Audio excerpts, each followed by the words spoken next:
Welcome to Malifaux University. 650. Special Strategy, Train Heist. Trains play a significant role in Malifaux society and economics. For most people, they can't get to or from Malifaux without taking a train.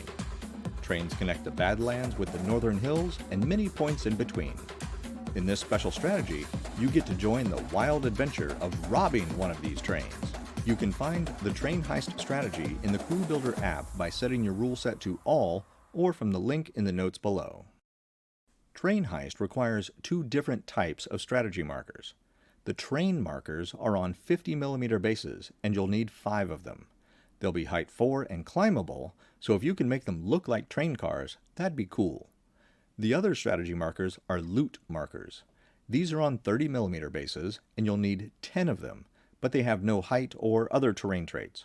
Both types of strategy markers need to be able to hold the last thing you'll need before you can play: 10 stolen goods tokens. If you have nothing else, a small coin from your local currency would do well as the stolen goods token. Easy printable strategy markers and tokens are available from the link to Wargames Vault in the notes below. You set up Train Heist after deployment zones are chosen, but before any models are deployed. Starting with the defending player, each player alternates creating the train markers on the center line. They can go anywhere on the center line, as long as there is at least 2 inches between each one. Once the 5 train markers are in place, put 2 stolen goods tokens on each one. These train strategy markers are height 4, blocking, climbable, and can hold stolen goods tokens. Height and blocking means that they block line of sight for any model size 4 or shorter that draws line of sight through the markers. This also creates a shadow of 3 inches around the markers, which provides cover to any model within the shadow when another model can successfully target that model with a projectile attack. Other non-melee ranged attacks are not affected though. Cover adds +1 to the defense trait of the targeted model and imposes a negative modifier on any damage flips resulting from the projectile attack. The last trait of these train markers, climbable, means your models can have some fun with them. Any model can move up and down the sides of the train markers as long as they can move the entire 4-inch distance up or down the side in a single move. If you can't complete the distance with one walk action, your model must finish it with a second walk action. If you cannot get all the way down to the table, or on top with at least 50% of the model's base supported by the train marker, the model falls to the table, possibly taking damage. You can also stand on or walk across the top of these train markers. The sides of the train markers are still considered impassable though, so you cannot move through them without being incorporeal, and you cannot overlap the base of the train marker with the bases of models or other markers. Since you will likely have models on top of the train markers, here's a quick review of falling rules. If your model walks off the train marker or any other terrain, it suffers falling damage equal to half the distance it fell. In the case of the height 4 train markers, this would be 2 damage. Armor, shielded, and other means of reducing damage still apply. If your model tries to climb down a train marker but is at the limits of its movement, it can be said to have fallen just the remaining distance, calculating as above and rounding down. Falling 3 or 2 inches would be just 1 damage, and falling just 1 inch is no damage at all. If a model walks off a train marker and survives the fall, it may then continue the rest of its movement from the base of the train marker. With all that out of the way, the goal of Train Heist is to gather stolen goods tokens and carry them onto the enemy table half. Since all 10 stolen goods tokens start out on the train markers, that's where you must get them first. A friendly controlled model with no stolen goods token can take the interact action while in base contact with one of the train markers to take one of the stolen goods tokens and place it on the model's card. Even though the stolen goods tokens start out on top of 4-inch high terrain, you don't have to climb to the top to get them. Your model needs only to be in base contact with the train marker and take the interact action.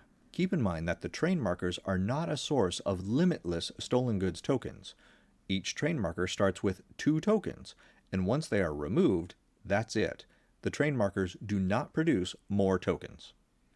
In any case, a model may carry only 1 stolen goods token at a time. While your model is carrying a stolen goods token, it is treated as having the staggered condition, which is not the same as actually having it. If some ability or action would end a condition on your model, you cannot use it to remove this staggered effect. Staggered reduces the model's movement score by 2, and the model cannot be moved by the effects of friendly models. If a model with a stolen goods token is killed, it drops a loot marker into base contact with itself and puts the stolen goods token on the loot marker. Another model can then take the interact action while in base contact with that loot marker to remove it and pick up the stolen goods token. Even this way, a model can still carry only one stolen goods token at a time, and there is nothing written into this strategy permitting models to take or pass stolen goods tokens between themselves or to even just drop it. The only way to get rid of a stolen goods token is for the model carrying it to be killed. Since both train markers and loot markers count as strategy markers, no other game effect can affect, move, or remove either one.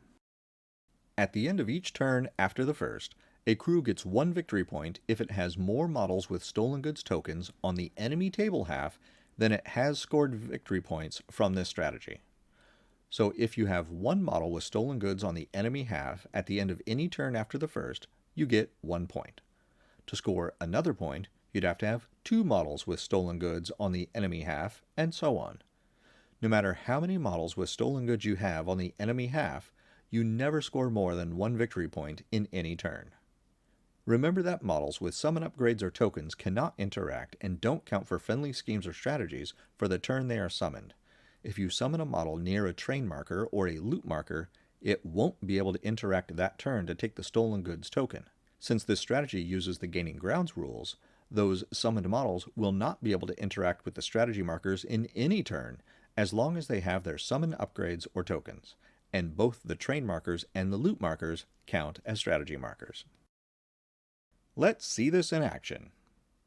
Parker Barrow's bandit crew is in an encounter with Anya Lycarian, rail magnate, and her syndicate crew, and train heist is the strategy. Before deploying, the 2 players create the 5 train markers on the center line and place 2 stolen goods tokens on each one. They then deploy and start their game normally.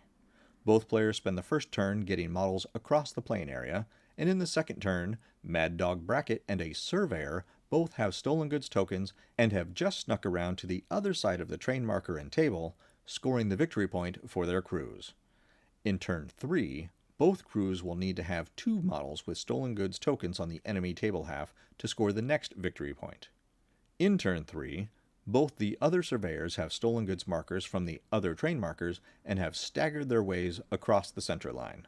The outcast crew sends a convict gunslinger to deal with one of the surveyors. The convict uses both his actions putting holes in the surveyor with his custom firearm, and when the surveyor dies, it drops a corpse marker and a loot marker with the stolen goods token on it.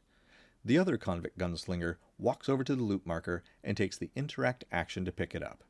He's still on the outcast half of the table, but he'll be ready to cross the line next turn.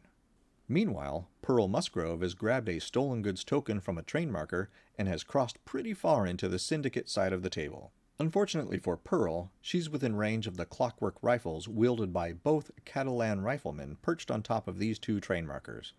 It takes all 4 of their actions to overcome her hard-to-kill ability, but they succeed in putting Pearl in the ground. She drops a corpse marker and a loot marker with her stolen goods token on it. At the end of the turn, the bandit crew still has only 1 model with a stolen goods token on the syndicate side of the playing area, so they do not score the victory point this turn. There are 2 syndicate surveyors on the bandit side of the table, so the Explorer Society crew does score the second victory point. Let us know in the comments below how your game turns out when you play this strategy. That's the special strategy, Train Heist. Pick up a printable set of all the markers and tokens you need to play Malifaux in the Wargames Vault. If you haven't already, join our Patreon for early, ad-free access to all new content. And be sure to visit the Malifaux University gift shop for the latest in Malifaux-themed shirts, hoodies, drinkware, and more. Links are in the notes below. And remember, play friendly games, keep it simple, and have fun.